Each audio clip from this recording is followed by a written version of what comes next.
Welcome back. You're watching Stock Watcher with me, Zinati Goma, and joining me to take your stock-related questions tonight are Roy Mutooni from Sanlam Investments and Andrew Padoa from Sasfin Wealth. Be sure to send your questions on email at stockwatch@bdtv.co.za or via SMS on 413922 or on X using the hashtag StockWatch. Thanks so much for your time, gents. Let's actually start off with the Fed. I think I had a conversation with you, Andrew, on expectations, and I think there was basically a thing of, yeah, it would be nice, but it wasn't really like a heavy expectation. What was going through your mind when you saw that the Fed had cut interest rates by 50 basis points? So I was hoping they would do it by 50 basis points, but I didn't think they would pull it off. I thought they would go for 25 basis points in the States and then 25 basis points here. So a little bit of a pleasant surprise that it was 50 basis points. But the market reaction yesterday was interesting. It wasn't, I thought markets would be rallying after that news yesterday. Yeah. But it took them a while to digest it, but they're on fire today. It's quite interesting because I've been wondering about this 50 basis point hike because, I mean, when you cut by that much, it would maybe signal on some level that there's something wrong that you're trying to prevent. And of course, in this case, would be a recession.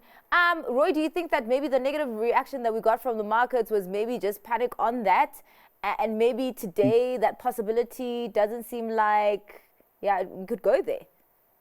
I think the devil was in the detail. I think in the lead up to the announcement, that was what the punters were all saying. All the commentators were saying, if he goes 25 basis points, it's a nice, respectable start, and then we can have 25 basis points onwards. And if he goes 50, it must mean he's seeing something that the market isn't seeing.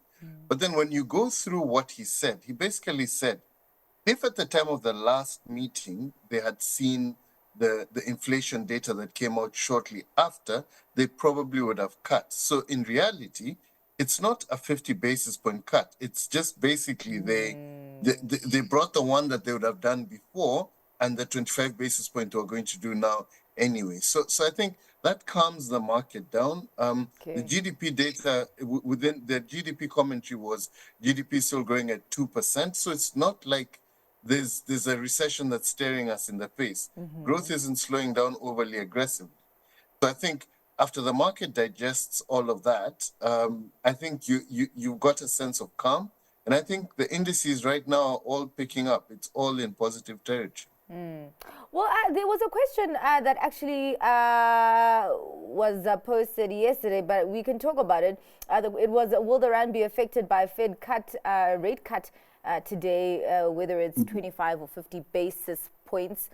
Andrew, what did you make of how the rand reacted? And do you think it would have reacted differently if the SARB had decreased by 50 basis points? Yes, we're at 17.50 thereabout to the dollar as of today. So yeah, we've seen some proper rand strength.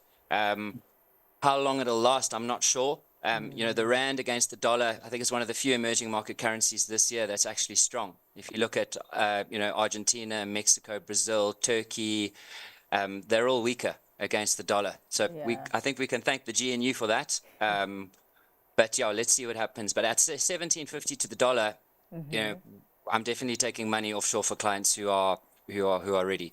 All right. Well, on the other side of that, because everybody's asking what the impact of the interest rate cut will be on different things.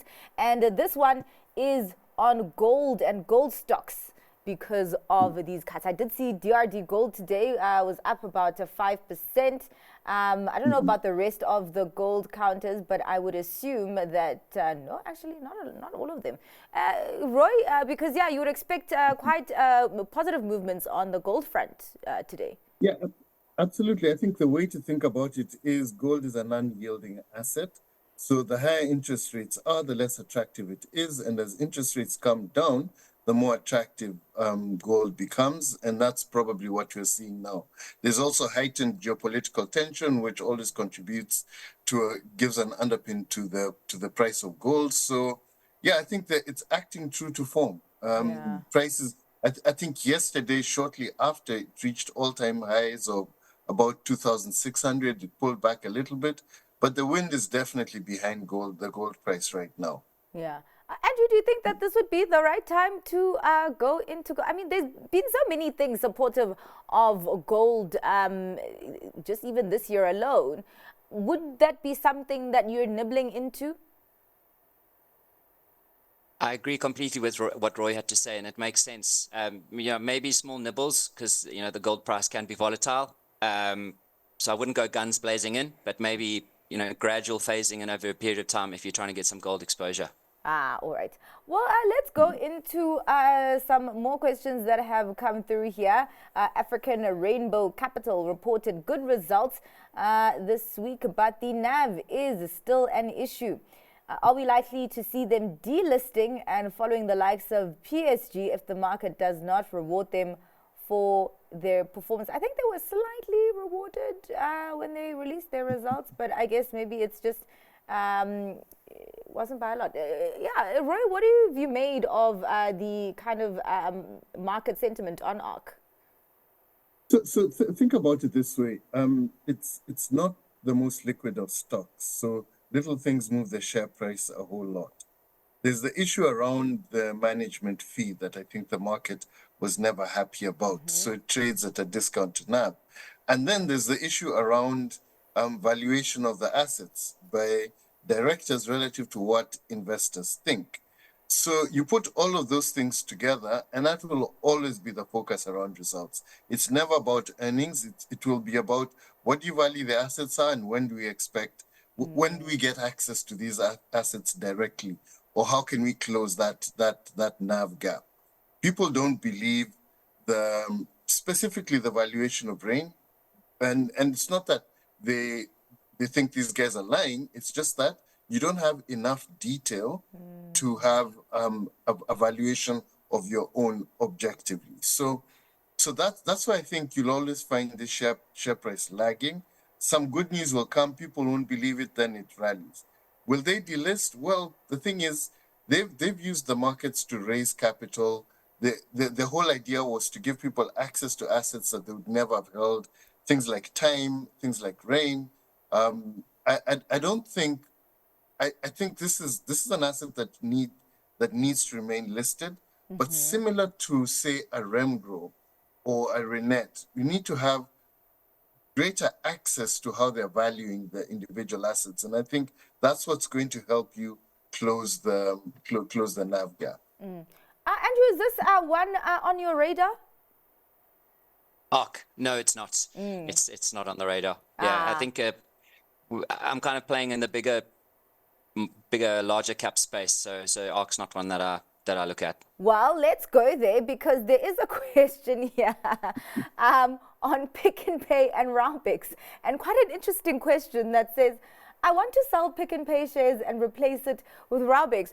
I'm not sure whether, because you'd expect maybe that there'd be a replacement with another grocery store stock, but yeah, Pick n Pay and Raubex, would you be doing that exchange between the two counters? Yeah, that's quite a switch from Pick n Pay to Raubex. I'd like to know what price he bought Pick n Pay from, because my worry is that he's selling low and maybe buying high, given what Raubex has done year to date. I think a lot of South African incorporated stocks have rallied strongly this year. Raubex being one of them. I think they're up, Roy, I might be wrong, but about 80%. So, it's run a lot. So you might be a bit late to that party. It's actually quite interesting that you talk about selling low and buying high. And just sticking to you, Andrew, would you be selling Pick n Pay at this point? Because there was a lot of selling, but then now you've also been getting bargain hunters that are pegging their hopes on the turnaround and the Boxer IPO. It's really hard to call a turnaround story. I don't know enough on Pick n Pay to kind of see how it's going to play out or how it's going to pull off. If I had new money, I wouldn't be buying into Pick n Pay. It would probably be on something like a ShopRite on weakness. Yeah. I think it's very hard to take on ShopRite. If you were in the grocery retail space, who do you not want to take on? I think it would be ShopRite. They're just really powerful, dominant. But whether to exit Pick n Pay now, I'm not entirely sure. Roy, would you be chewing out or spitting out Pick and Pay and chewing or biting on Raubex at this point? To me, I guess there's a couple of principles to think about. First, there's a price for everything. And also, you need to think about it in the context of your overall portfolio. The thing is, they're two very different stocks at two very different points in the cycle. So Raubex did extremely well. You can see earnings are growing, the order book is growing, and there's road projects that are coming, and there's good building stuff that's coming. And the multiple can still expand a whole lot more, but it has a very specific set of unique risks, which you need to consider in the context of your overall portfolio. So if you feel that the level of investment in South Africa is extremely low, but over the next few years, that level of investment can grow, and Robex are one of the few level 9 civil engineers that can be out there executing on these projects, and then they execute on them well and get paid, then you probably still have some upside there. On the other side, Pick and Pay, your questions are around, do you think inflation will remain at a point where it's still favorable to own a retailer? Do you think Pick and Pay can recover relative to the onslaught that they've suffered with Shoprite? Do you think that by holding on to Pick and Pay now, you might actually get access to the upside when Boxer lists? Because remember, Pick and Pay will still be the largest shareholder in Boxer. And if Boxer gets a premium market valuation, let's say they get valued in the same way as Shoprite is now, is that reflected in the Pick and Pay share price? So there's many moving parts to all of this, and I think one shouldn't think about one asset relative to another. Think about it in the context of your overall portfolio, in the context of having diversified, and what risks you're taking on. I guess it's a long way of saying these are two very different assets. Yeah, so you need to do your analysis on each of them, and I get your point there on the fact that it's two different stocks on two different points in the cycle. Okay, gents, more questions for you. There is a question for the banking sector. With the banks reporting an increase in defaults and delinquencies, does this not mean more people are getting bad credit scores, thereby attracting higher rates being applied by banks on new credit? Roy? It's an interesting question. It's very specific. The thing about SA banks, they are very well diversified. Their portfolios are very well diversified across different assets, different industries, different clients. So we have seen increased delinquencies and everything, but it hasn't gotten to a point where the banks are actually, where the banks change their attitude towards lending. Right now, we're in an interest rate cutting cycle, which will make lending easier, and it will reduce the constraints on borrowers, make it easier for borrowers to keep up with their obligations. So I think you have to think about these things over longer periods of time. Interest rates are high. They're higher than they were pre-COVID, so you expect these delinquencies to rise right now. But hopefully, with inflation coming down this aggressively, you probably will see interest rates getting cut. Maybe we get a bit of an upside in GDP growth, you get better employment, then people will live up to their obligations. I think this is a credit-driven society. I don't think anyone wants to be there. So yeah, I think it's time to be more optimistic than less. Well, a second part of that question is, what is the bearish case for SA banks? I guess then that would mean the opposite of what Roy was saying, that a reduction in economic growth and not necessarily the cut in interest rates, Andrew. Yeah, I think that's fair. I think the risk is if economic growth doesn't materialize at all, or gets worse. I think the banks are still, they have run since the GNU, but their valuations are not excessive. They're not where they were during Ramaphoria. So I think, Roy, I may be wrong, but I think Standard Bank's on a P of about 8, First Rand on about 13. So that's not excessively valued. And those would probably be my two pick of the banks on a longer term view. All right. Well, there's a question here. For the past 12 months, I pushed my capital towards bond ETFs, emulating smart money with rates coming down and possible reduction in bond returns. Are we likely to see smart money going into trusted dividend aristocrats and REITs over the next 12 months? Well, I am talking to the smart money, Roy. Well, the truth is, you've seen REITs rallying very aggressively. I think that index is up, 20-30% in the last month. So that action has already started. The way this works is we had bond yields, the 10-year bond yield was about 12.5. It's come down all the way to 10. But I think the thinking here must be, can we go substantially below 10? It's distinctly possible. Why not? Inflation's coming down, growth is probably picking up, and short rates are declining. So there's probably some upside. So what you typically would do in that is switch to REITs to get geared returns, because REITs will not only give you yield, but they'll also give you growth in distributions. But remember, now you're changing to a different risk profile. In the REITs, there's the influence of what management does. There's the influence of what happens in the absolute markets. Whereas in the bond market, you're just talking about, it's not even, you're talking about lending to the government. So your risk profile is completely different.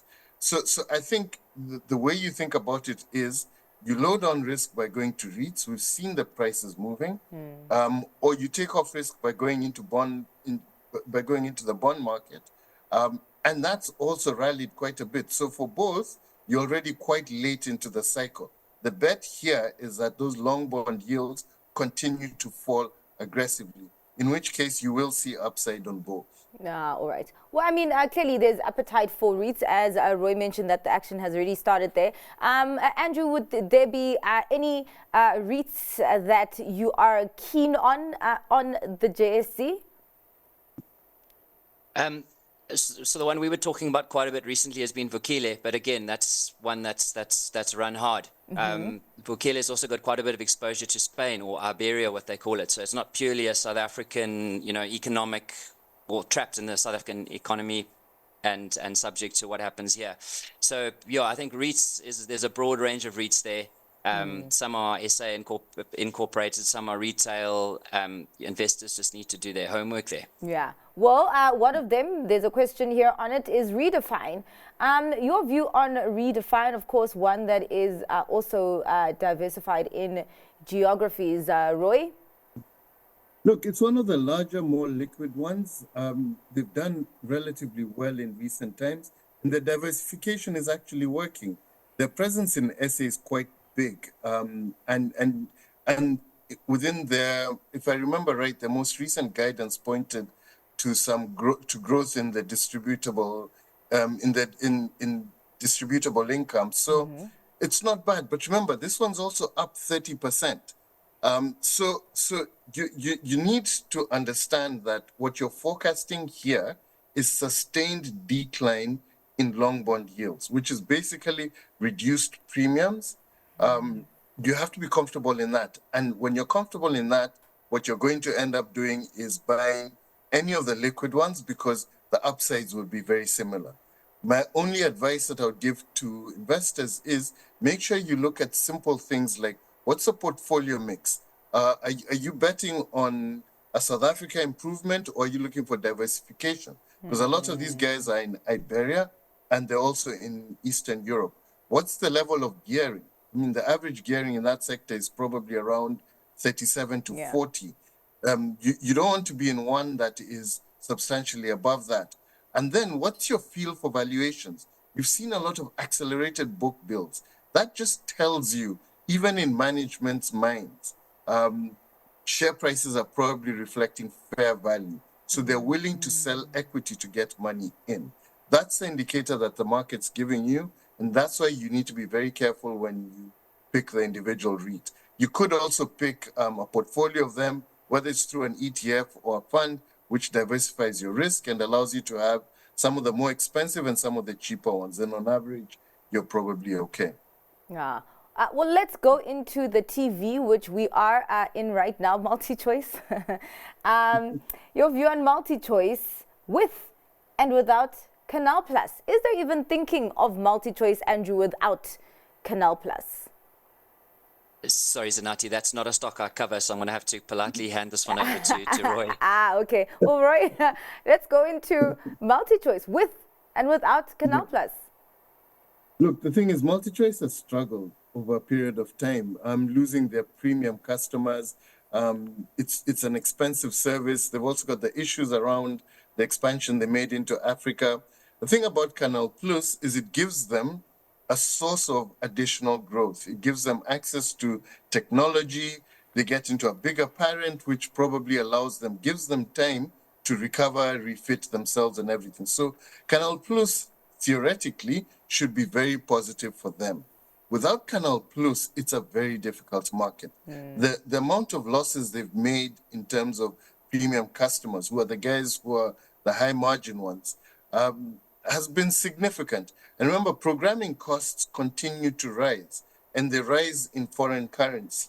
So if you're losing subscribers, and you still need to renew Premiership and you need to renew all these other things, you have to find income somewhere, and your bottom end consumer isn't that prepared to pay higher stuff. They'll either not keep their subscriptions going, or they'll switch to other forms of entertainment. So it's a very difficult market to be in. They've been very dominant as it is, but they probably need to retool quite significantly if there wasn't this thing. And also remember, you go through a period when these things are under regulatory review. What happens in the business then? People lose morale, or they're confused, or they don't know what's happening.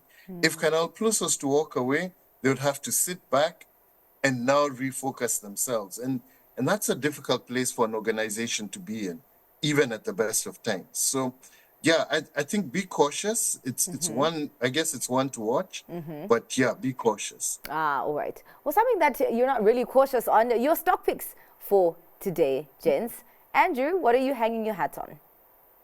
Sure. Thanks, Anati. So my stock pick today is Visa. You know, Visa's been around for a long time. It's a high quality business, low debts. You know, more and more payments are moving from the physical world to the digital. Its valuation, it's on a PE of around 30, which I think is fair for the quality of the business. So yeah, I'm going with Visa. Great company at a fair price. All right. Roy, let's swipe on over to you. What are you choosing today? I'm sticking to the SA Inc. story because I'm very enthusiastic about the outlook over the medium term. And my pick is Southern Sun. Southern Sun is South Africa's largest hotel group. They've got about 80 hotels in SA and another 10 outside of SA.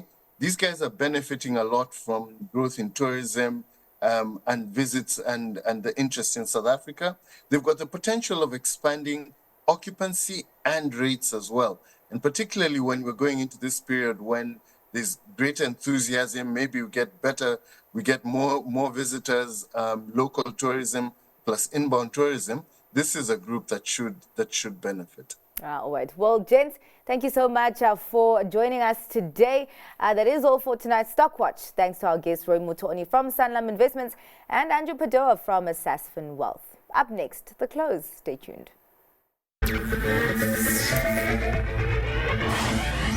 Thank you.